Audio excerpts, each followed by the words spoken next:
Hey everyone, welcome back. If HBO Max open but only shows a black screen, it's usually caused by a playback or app display issue.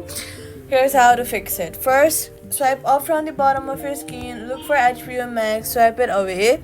Then go ahead and reopen it. After that, restart your phone to clear temporary glitches. Next, go ahead and check your internet connection and make sure that your connection is stable. Then turn off screen recording, casting or mirroring features as these can cause a black screen. If the issues continues, go ahead and head over to your app store, search for HBO Max and then update your app from there. Sometimes issues like black screen happen because you are using the outdated version of the app. Updating it ensures you have all the latest files and bug fixes, so make sure to update it. Once fixed, videos should display properly instead of showing a black screen, and that's it. Subscribe for more quick fixes.